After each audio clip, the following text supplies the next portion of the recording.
Hi friends, అందరూ ఎలా ఉన్నారు? నేను చాలా బాగున్నాను.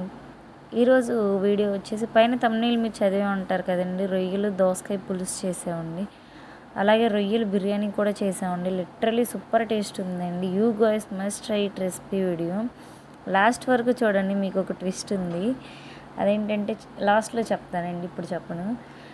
ఫస్ట్ స్టవ్ మీద కళాయి పెట్టుకోండి. ఆ కళాయిలో లైట్గా ఆయిల్ వేసుకోండి. ఒక 2 టేబుల్ స్పూన్స్ ఆయిల్ వేసుకోండి. అలాగే 1 టేబుల్ స్పూను జీలకర్ర వేసుకోండి. ఆ జీలకర్ర ఒక 2 సెకండ్స్ అలా ఫ్రై అవ్వగానే పచ్చిమిర్చి కూడా వేసుకోండి.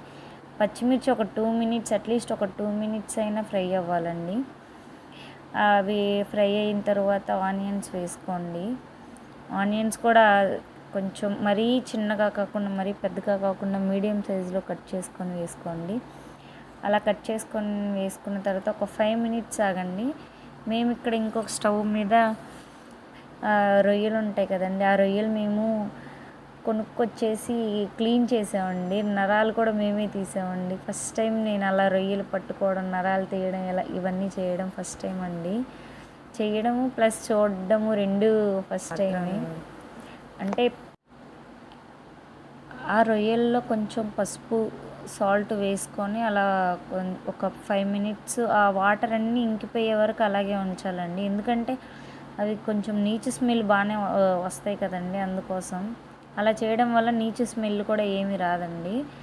ఇలా వాటర్ అన్నీ ఇంకిపోయేదాకా అలా ఉంచాల్సిందే. నెక్స్ట్ ఈ కర్రీ విషయానికి వస్తే కొంచెం ఒక 2 చిన్న సైజు టమోటాస్ తీసుకొని కలిపేయండి. మేము ఈ టమోటాస్కి ముందు కొంచెం ఇవి కూడా అల్లం పేస్ట్ కూడా వేసామండి. కొంచెం అల్లం పేస్ట్ వేసుకొని టమోటాలు కూడా మగ్గనివ్వాలండి బాగా.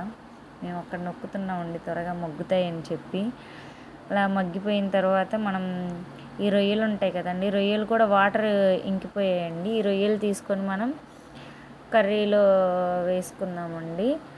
చాలా అంటే చాలా బాగుంటుంది. మీరు కూడా ఒకసారి ట్రై చేయండి. ఇలా సింపుల్గా అయిపోతుందండి.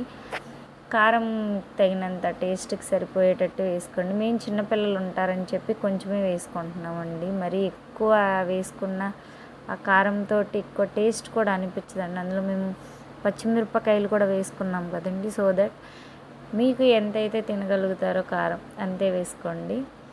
ఇక్కడ రొయ్యలు వేసేసుకుంటున్నామండి. నీళ్ళన్నీ వాటర్ని ఇంకిపోయాయండి ఇందులో.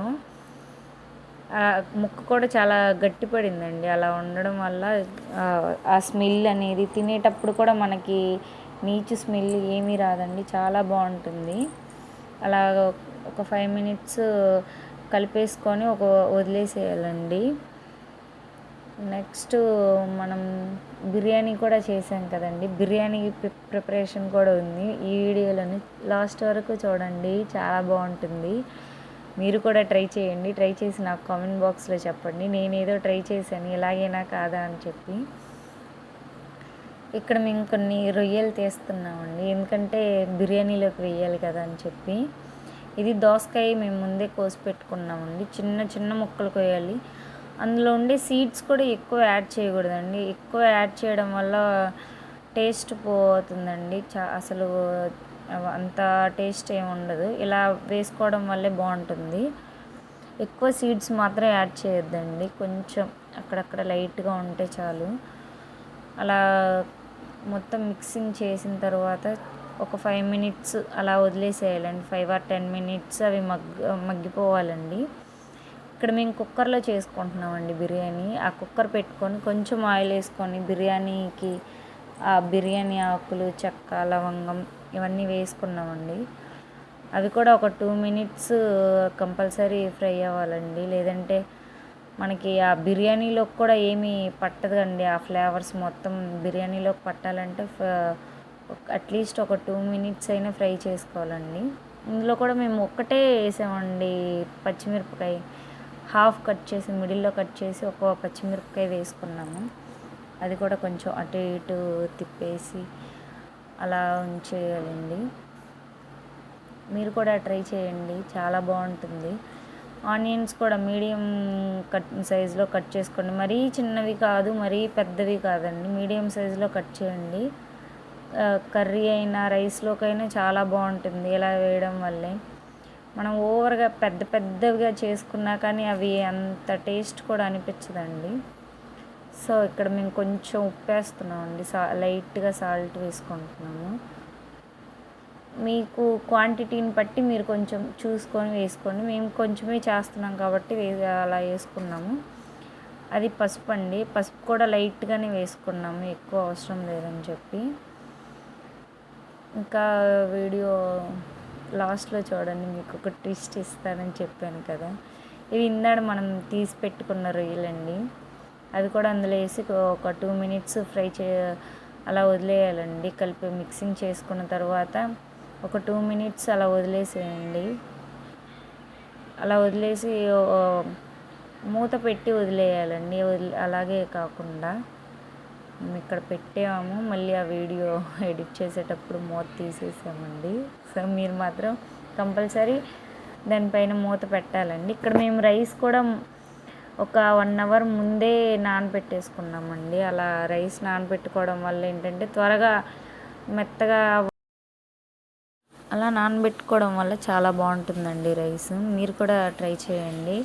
మేము అవన్నీ వేసుకొని మళ్ళీ ఒకసారి మిక్స్ చేసుకున్నామండి. ఆ రైస్ మొత్తం కర్రీలోకి మొత్తం మిక్స్ చేసుకున్నాము.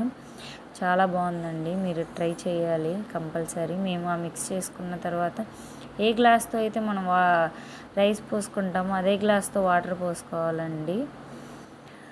మీకు వీడియో లాస్ట్లో ఒక విషయం చెప్తానన్నాను కదండి, ఆ రెసిపీ నేనేం చేయలేదండి. బిర్యానీ కానీ కర్రీ కానీ అంతా మా సిస్టర్ చేశారు. నేను జస్ట్ బ్యాక్ సైడ్ ఉండి ఫాలో అప్ చేశాను అంతే. వీడియో తీసుకొని రికార్డ్ చేసుకున్నాను. That's it. Do follow for more videos. అది గరం మసాలా అండి. గరం మసాలా వేసిన తర్వాత ఒక 2 మినిట్స్ అట్లా మిక్స్ చేసేసి లిడ్ పెట్టేసుకోండి. కంపల్సరీ 3 విజిల్స్ రావాలండి. 3 విజిల్స్ కన్నా ఎక్కువ వచ్చాయంటే ఇంక అది మనం తినడానికి కదండి, పడేయడానికి అని చెప్పి మీరు అర్థం చేసుకోవాలి. సో దట్ కానీ టేస్ట్ మాత్రం చాలా బాగుందండి. Do follow for more videos. Please subscribe.